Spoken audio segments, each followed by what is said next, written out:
I'm trying a bunch of different things here. Is that lower quality on the VTF when I do it this version? And I also am really curious to know about the screen share quality on YouTube. YouTube's currently up right now too. So if anybody can give me some feedback on that. I got a new microphone here. I think I did all the right settings. It's still the same computer that's given me problems in the past, but I'm in a different trading location, different screens even. It's still the issue computer. Right, I guess let's give this a try. Yeah, if anybody's got any feedback on the YouTube in particular, I'd be very curious to know about if I sound good, if I look good, all that stuff. Let's get into the disclosure. I am an associate member of T3 Trading Group, which is an SEC registered broker-dealer and member of FINRECIPIC. All of my trades are placed through T3 Trading Group. You should carefully consider whether trading is suitable for you in light of your own financial condition. There's the position disclosure. I got stopped out of Fro today. I actually liquidated my pins. I am going to look to get back in it, but I got out of it into the move, the strength. Everything else is the same. I got 15 long positions on. I did short those T-triple Qs near the close. Didn't keep it. Didn't keep it. Thank you, Denver Steve. Let me turn this bad boy. Nope, wrong thing. Boom. There's me. All right.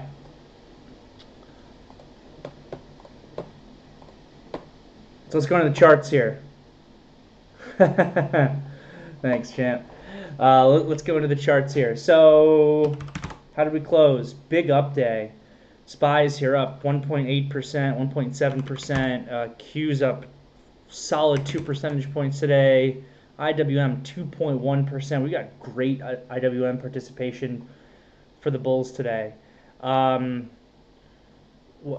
a wild one. You know, this morning we discussed a few things, right? First and foremost, you gotta understand your technicals. Technicals are bearish. They're bearish on multiple time frames. They're bearish on the short time frame. They're bearish on the long time frame. You could maybe make an argument that they're neutral on an intermediate time frame here, and I'm just talking about pure daily charts. But for the most part, we've got time frame continuity to the downside. 390 has been a huge level.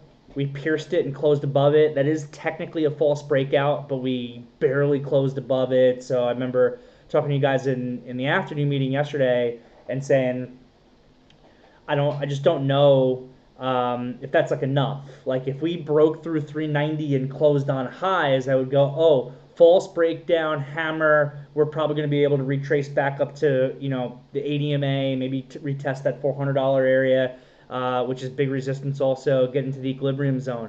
But we had kind of a crummy close yesterday.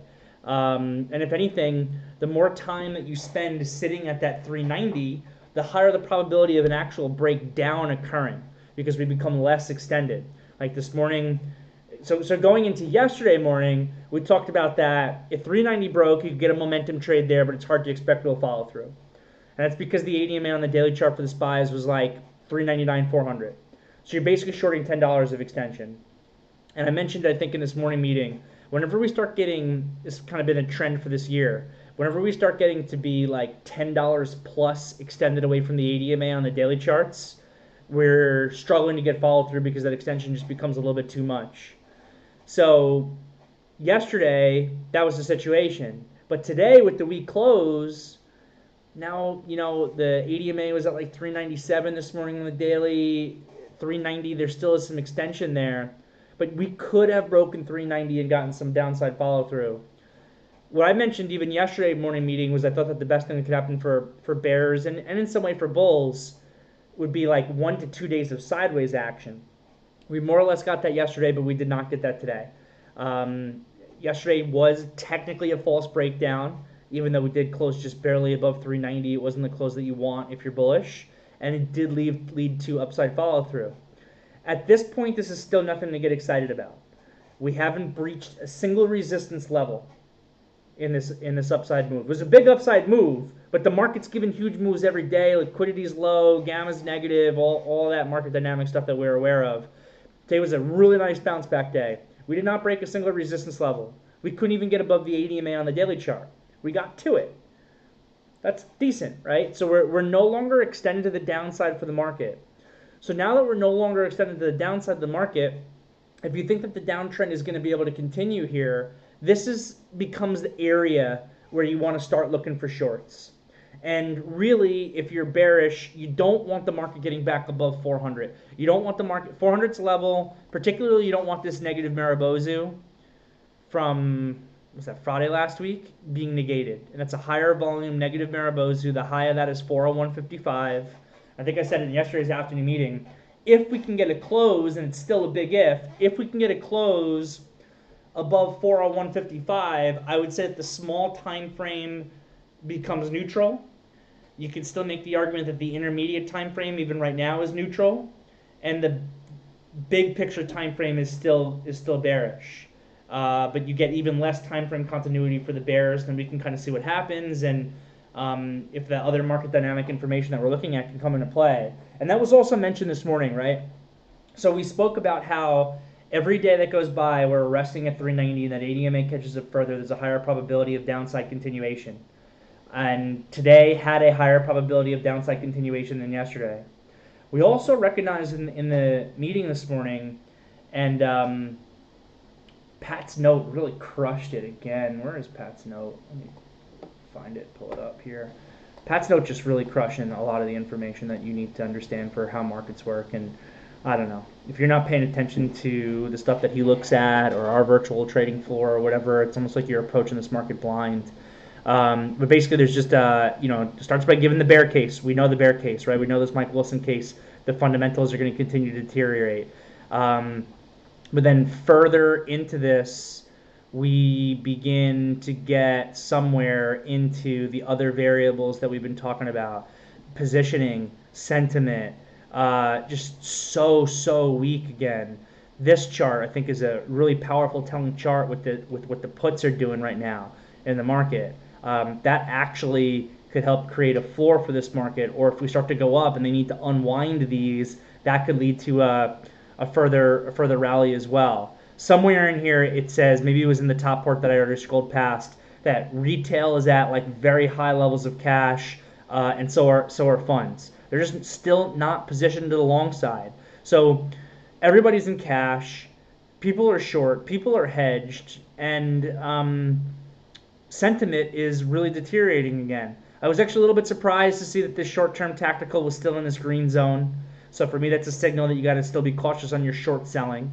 And what I mentioned was that this intermediate time frame, which when it does get down here is very powerful. It's not there yet, but it's rapidly getting close to being in the buy zone as well.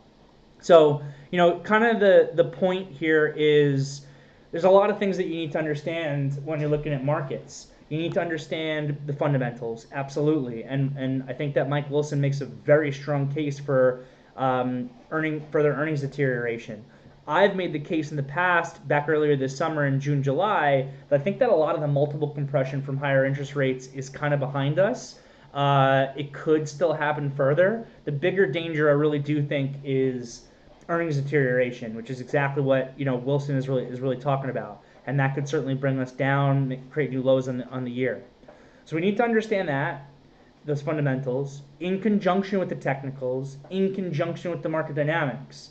It's all of that coming in together. Just looking at the chart that Ricky just posted here in the VTF. Institutions bought a record amount in hedges. Interesting. So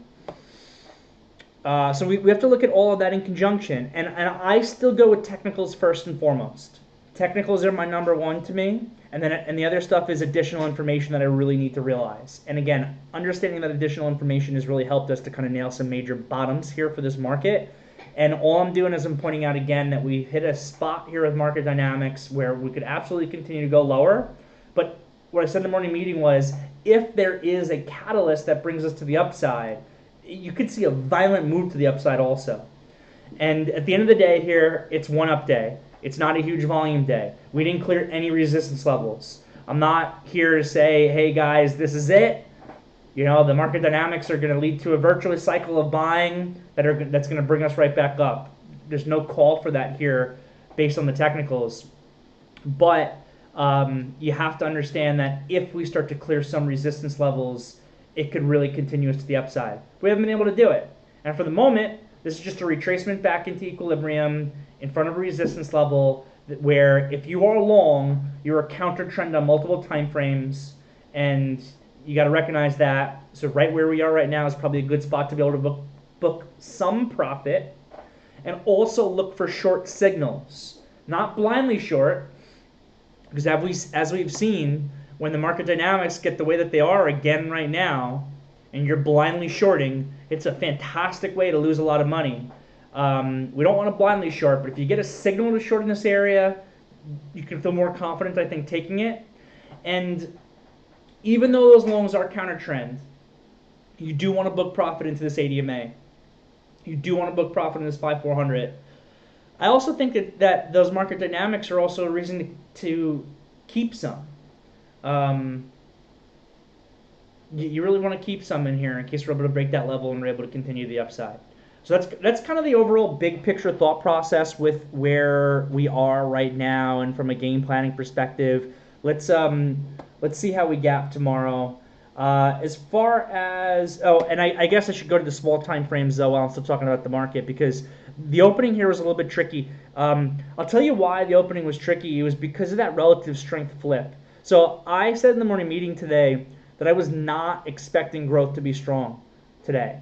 I wasn't exactly sure what was going to be strong. I thought, maybe actually growth could be weak, but FANG names could be strong. I thought the energy chart was really sloppy, so I was a little bit nervous about the energy chart.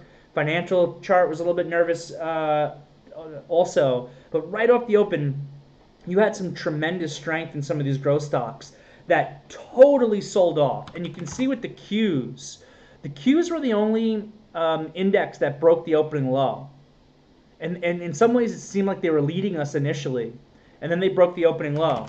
And you had a flip here, post 10 a.m., like between probably like starting 10 a.m. and 10:30, where the IWM really picked up strength. And I love when the IWM picks up strength because it tends to be a signal that the entire market can go.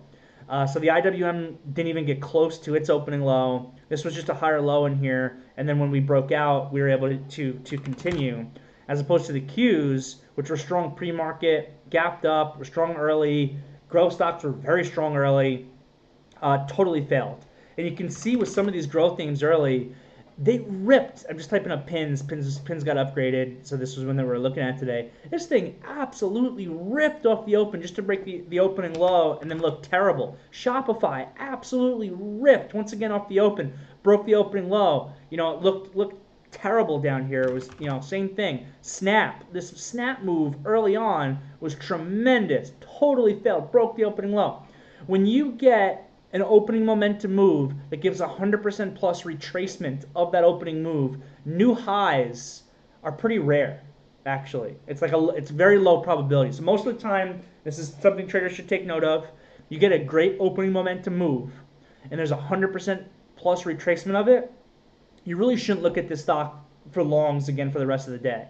And I know this one, Snap, that I have up right now, eventually had news kind of pop out here at 250 that did cause it to break highs, and Shopify traded well, and this was eventually broke highs also. But this, they're gonna chop. What this did here, it's just very low probability. Opening momentum, 100% plus retracement. Generally, you don't want to go back to this for a long, but the market was just so strong today. Roblox, another one, so strong, leading to failure. So it made a lot of this stuff tricky. Remember, we were just looking at Netflix. Netflix was on our list this morning too because of the upgrade.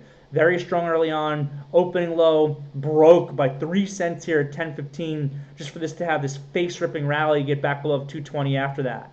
So the execution on some of those growth stocks was not easy, but I really wasn't expecting growth to be particularly strong. I was very heavily trying to focus on names that were in play today. So Path was a huge focus for me. I was typing it into VTF this morning. I bought really heavy at $12 in this thing. I just I just thought that the earnings report really wasn't that bad, to be honest. They sold it off in the guidance, but the guidance was primarily because of FX headwinds, and usually the market's pretty forgiving on FX headwinds, and the stock sold off really deep into it. So I was buying this thing at 12, gave a nice rally. I'm actually disappointed with this close. I really expected to close. About 14.50, and I said I would be disappointed with anything below 14. Well, it closed below 14 by a little bit, but it still paid me pretty well. Trying to think. The oil names were very difficult. We did have a pretty good call out in this Oxy off the opening low, so I don't know if anybody caught that. It did not give fantastic follow through. It never really cleared through $66, which was the original call in the morning meeting, was to only buy Oxy through 66. But then when I saw it was bouncing off 64.40 off the open, it was just so extended down there. We talked about a little buy in Oxy. So I don't know if anybody caught that. Just kind of mediocre. That throw from yesterday was a disappointment. I got stopped out of this. I still don't understand why this gapped down the way that it did, and broke yesterday's low like that, and gapped down 6-7% for no reason. STNG was weak, but it didn't gap down like that. And NAT closed up another 4 or 5% today. These all kind of do the same thing. NAT and FRO were both the ones that got upgraded, yet NAT gives a day 2 today, and FRO gaps down and give a complete failure. I got to be missing something in this FRO that came out that I just didn't see. I'm trying to think. I think that's basically it. I don't really have anything on the smaller time frames of the individual stocks to kind of go over with you guys. I think that the main takeaway from today is just the importance of understanding the big picture, breaking it down into a few different things. I still think technicals are first and foremost, but you also have to pay attention to how the fundamental story is evolving, and how the market dynamic situation is evolving. Oh, the only other thing to mention, I guess there's a couple other things to mention about today, just still talking more big picture. The dollar closing like this and selling off the way that it did was huge. When the market was struggling earlier, I was happy about this gap fill, but I was like, this is exactly where it should pivot back up. It did pivot back up, but even made new highs. It was this failure right in here that really started to help the market change. When it broke down, got back to flat, and then went negative, it really helped the market change. The dollar is just such a big thing right now, and I recognize that even more because I was reading one of the things that gave me the conviction to be able to be buying PATH this morning was reading the earnings call transcript, which I guess is the benefit of now the fact that I was up at 3 a.m. Eastern time to kind of start my work this morning. I had plenty of time to read a full earnings transcript. I usually don't do that. But it just highlights the importance of this dollar for so many companies out there not continuing to rip up. I don't mind it in the moment. Euro dollar here with where I'm located in this moment, I don't mind it in the moment. But for some of these stocks, dollar here is just it's just massively important. And then we were aided by the comments from I'm so bad at remembering the Fed chair people's names. Baynard, right? He spoke. Market seemed to interpret what he said as being a little bit dovish.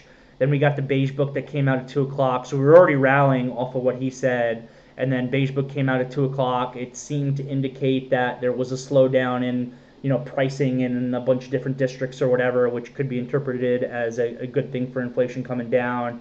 I remember actually saying early on when we saw the dollar breaking down, USO was also down so much that obviously helps with the inflation story. And UVIXI was breaking down. The VIX was breaking lower. I was like, I remember at one point this morning when the market didn't want to go, it was still kind of in this range and struggling, you're not going. I'm like, I got the dollar looking like it wants to break, go flat and go negative. I got the VIX breaking down. I've got oil down this morning. Like, it feels like based on these other layers of probability, this market should be higher, and we just weren't going. And then finally we did. And it turned into a really strong day. But like I said, nothing has really changed based on this candle today in the big picture technicals, so you still got to be a bit cautious here if you are bullish. And that's all I got for you guys. I'm happy to answer any questions that you all have. Definitely missed some chatter here in the VTF, so let me scroll up. Last week, institutional traders bought $8.1 billion worth of put options and less than $1 billion in calls.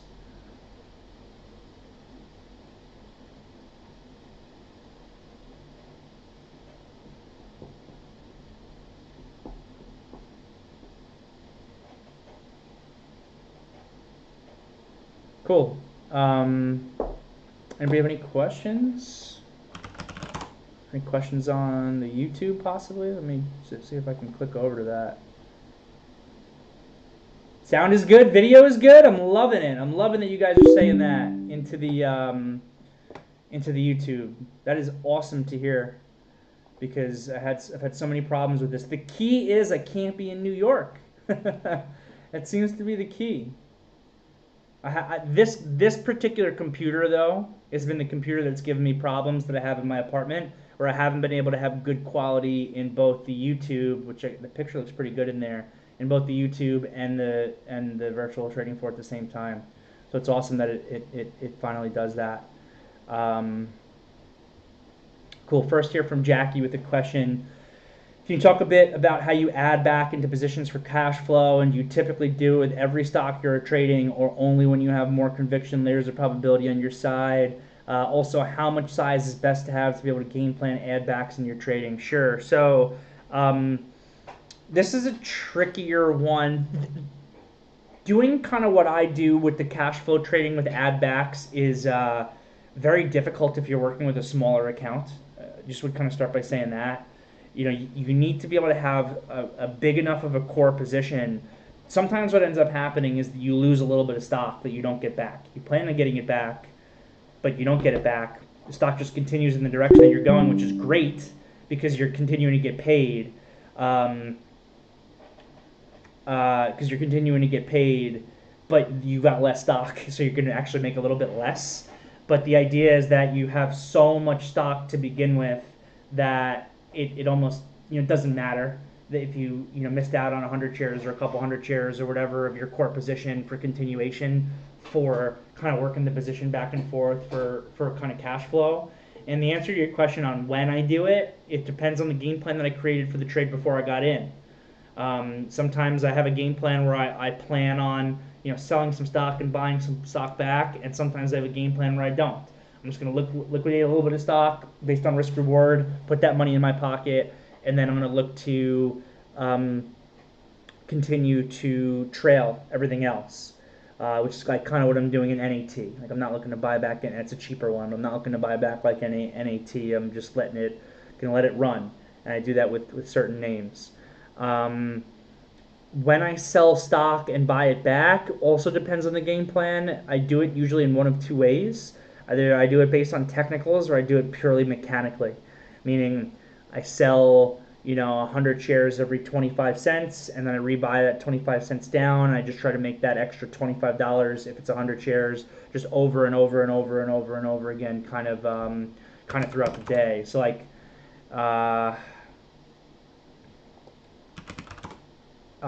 Snap is an example of a stock that I've been doing that in. Like, I've been in Snap for a while.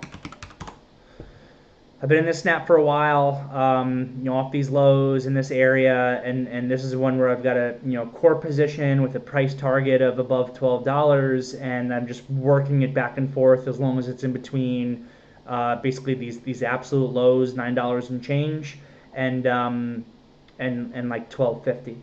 So you can even see it here on my executions, and this is one that I do just kind of purely mechanically. So I got my core position.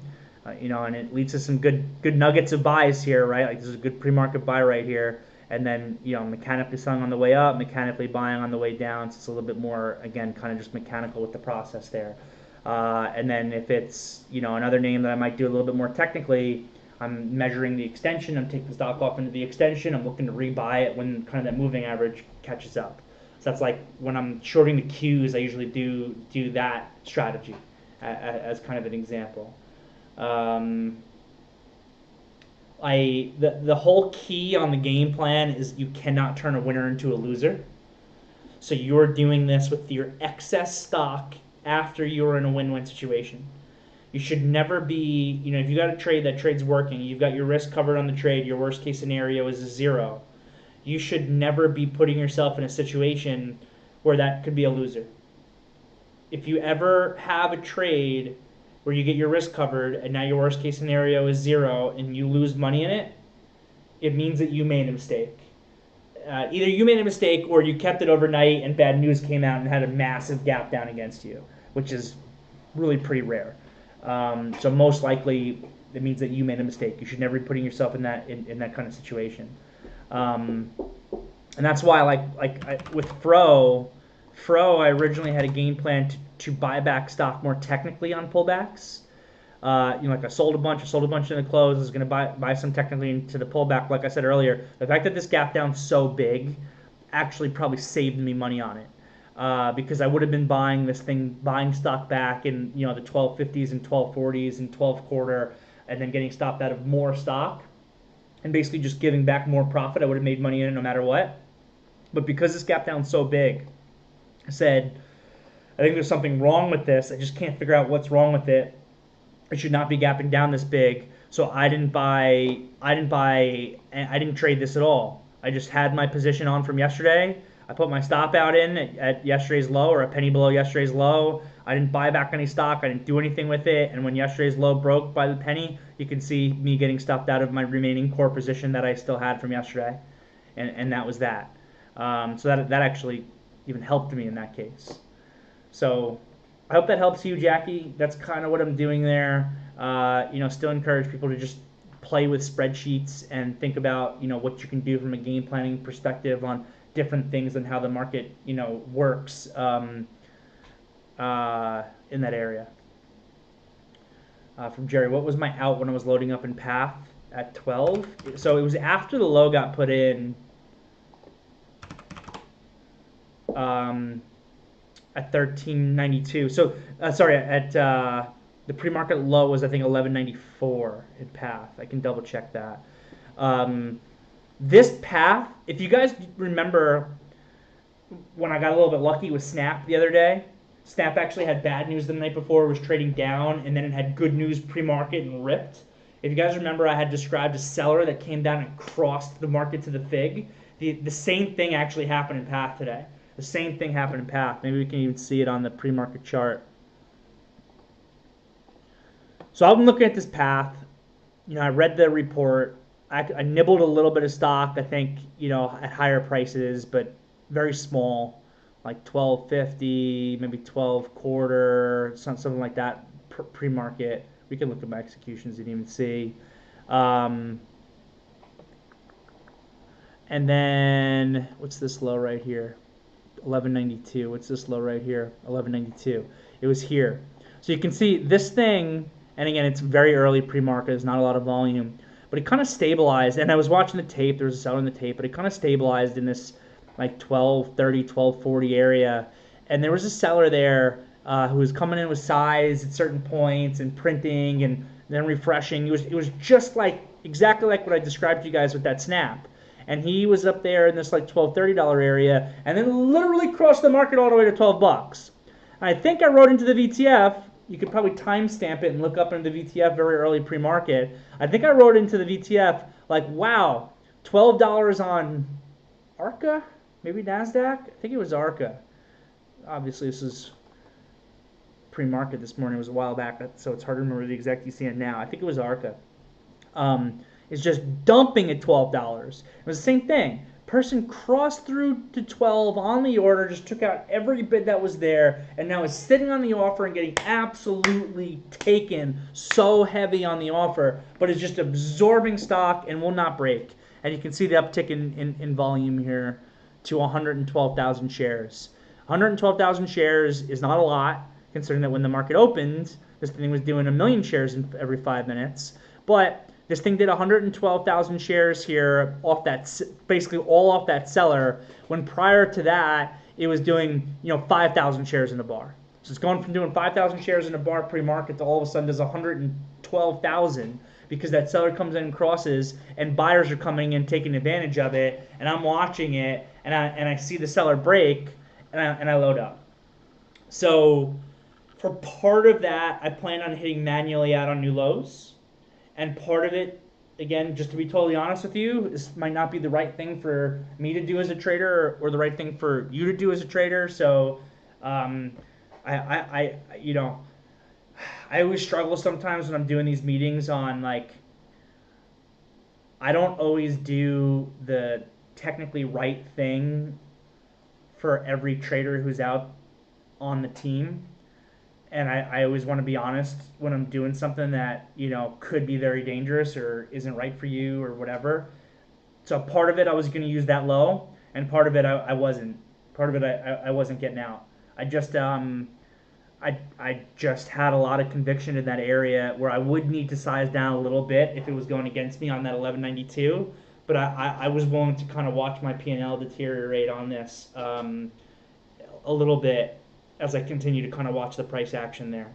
So that's the answer to your question. But once that $12 seller broke, there was this one other downtick. This is part of the 8 a.m. bar, right? Yeah. So that's part of the 8 a.m. bar. I don't think that this actually got back below $12 here. But there was this one other downtick. Maybe it was actually here. This was looking better to me. What's this high? 12.24. I remember I bought all that stock at, I think I got $12.01. I got some variability to it, but probably like an average of $12.01. And I got a sale here at 12.24, which was this high. And when I got filled at 12.24, I was happy to get the fill, but I thought I was like, all right, I caught it. Like I thought this was gonna go, and then it didn't, and it pulled back here. What's this low? Pulled back to 11.95, and I remember reloading that stock, so buying back that stock at $12.01 again here, and saying, wow, I'm really surprised I'm getting filled on the bid here again. It's probably not a good thing, but somehow that held, and then it just it really didn't. It kind of didn't look back after that. 12.50 was a little bit of resistance, and then $13 was big resistance from both pre-market today and after hours yesterday. So once the market opened and really started clearing above that 13, it was kind of the all clear signal. I'm still disappointed with this. I was actually looking for path to give a move that was more like Neo. So if you look at Neo off the open, that's what I was looking for from path off the open, to be totally honest. That was what I was really expecting. I didn't get it. It was still pretty heavy. There was still some sellers in this thing the whole way up. I'm a little bit disappointed with the close below 14. I guess I had big dollar signs in my eyeballs on this one. And again, it's obviously a really good trade there. 12 bucks, having some size with almost a $14 close. But I was like looking for real big money on that one. So yeah, Jerry, that's kind of my recap on how I traded it a little bit, and I hope it helps. For Mr. Cap Holmes, I overtraded today. Is it a bad idea to have a 1 to 2 trade limit per 30 minutes as a more scampish type trader? I need to be more patient and follow my reward maximization plans. More scalpish type trader. Yeah, I think that is totally fine to do that. I think it's totally fine to give yourself. You should give yourself all types of rules and risk limits. You should have a maximum loss. You can give yourself a maximum amount of positions, a maximum amount of trades over a period of time. Like I never had a rule like that for myself specifically, but I've always been very disciplined, especially when I was a newer trader, with my maximum loss and never violating it, because it's really the key to the business. I can't emphasize that enough. And I had that rule for myself where I really didn't let myself be in more than 3 positions at a time when I was a newer trader, because I just couldn't handle it. I would start to make mistakes. So yeah, I don't think that's a bad idea at all.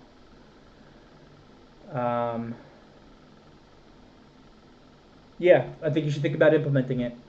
From Tate Olson here. As a kid, I'd go to my dad's office at Morgan Stanley on Black Friday, and the joke on the floor was that Mike Wilson looked like Eli Manning. And he was a very nice man from what I remember. It's good to know. And it's good to know that, he's obviously done well for himself. He's gotten pretty famous. That's a real cool little story. I love it. Next here, I got some questions in YouTube also. So from Robert, can you talk what metrics or guidelines to start scaling up and increasing risk? I love these questions because that means that you're probably having some degree of success and you're thinking about scaling up and scaling up properly. The mistake that I see people do very consistently is size up too big too fast. I get it. I think I did it myself once in my career too, where you start having success, you look at your P&L numbers, And when the success starts to get to some consistency, you say, man, I made $3,000 last month, but if I just did this with this size, I would make $30,000 last month. And the next thing you know, you're really trying to push yourself to big numbers, potentially too quickly. The right way to add scale is to do it like slowly over time. We struggle with the psychology aspect of the numbers getting too big. My P&L swings that I have right now, there's no way I could handle these. Sometimes I still can't handle them, but there's no way that I could handle these when I was a newer trader. I remember the first time I lost $750, and I lost it all in one trade, and that was like double my max loss. It happened in like 3 minutes off the open one day in FFIV. It was just so fast. I bought the stock. I didn't realize the spread. I made a mistake. I lost $750 like that. And I just wanted to curl up in a ball and die. I was devastated. I was just thinking about like the jobs I had in high school and college, like the dirty jobs I was doing. There was a time in high school where I was doing I was the cleanup crew basically at like a tennis club. I was I'd be out there early if it rained, squeegeeing the courts and moving the clay on the tennis courts to kind of have that be nice for the tennis players. I was working the cash register there also at the same time, and probably getting minimum wage, or maybe I think it was probably a little bit above minimum wage, but just busting my butt in the summers to make whatever it was, $8 an hour, that I could just lose I think it was $755 in 3 minutes off the open. Now it's like I'm still flat if I'm down $750. So the key is that you want to scale up slowly, because otherwise the psychology of the swings gets too big, and you can also do a lot of damage to yourself. If you size up too big too fast, you could erase months of success in a day or a week because of how much you lost and how quickly.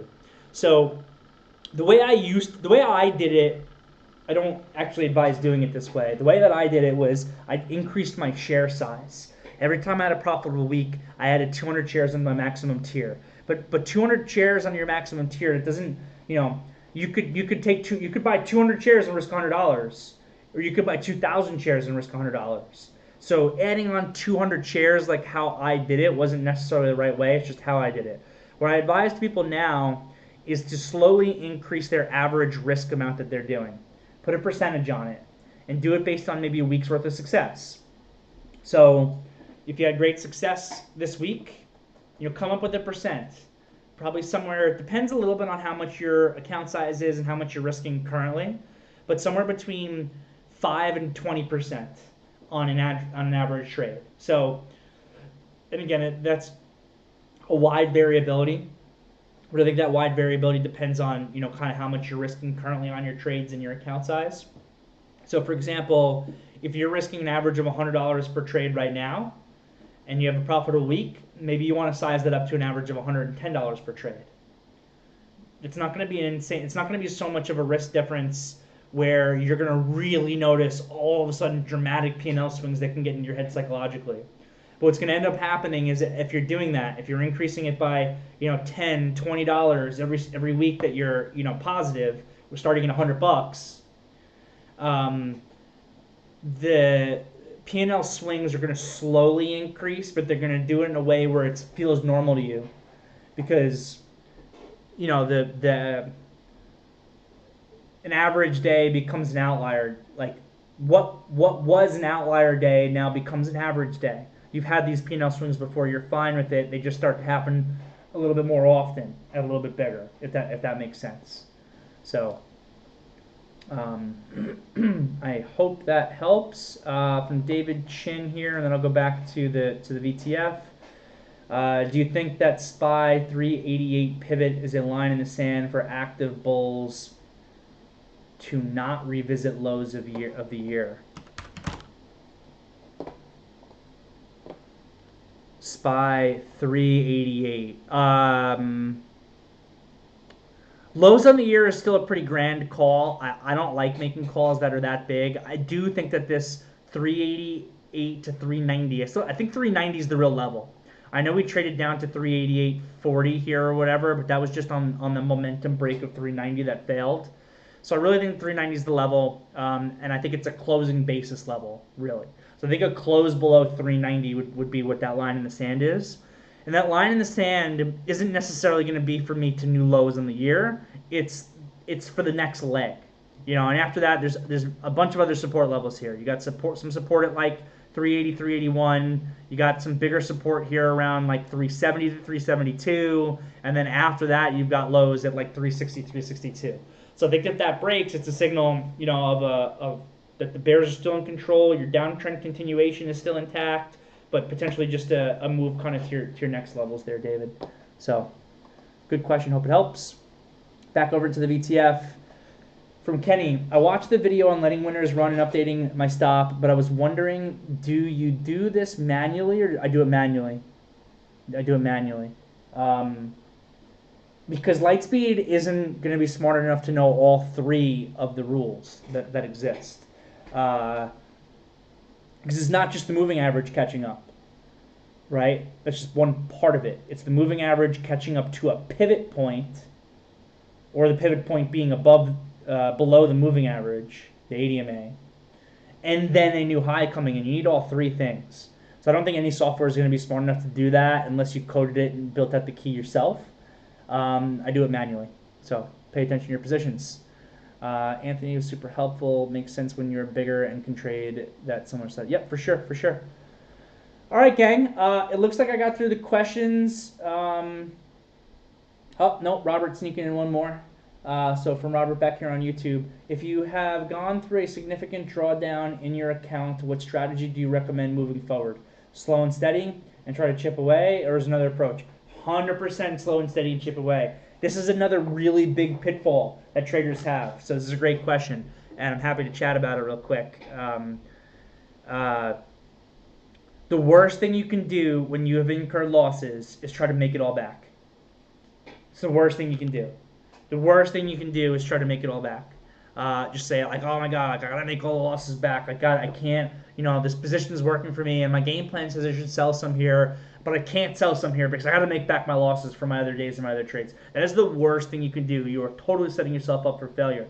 The worst thing you can do also is get bigger because you're losing money and you feel like you need to make it back. That is the worst thing that you can do.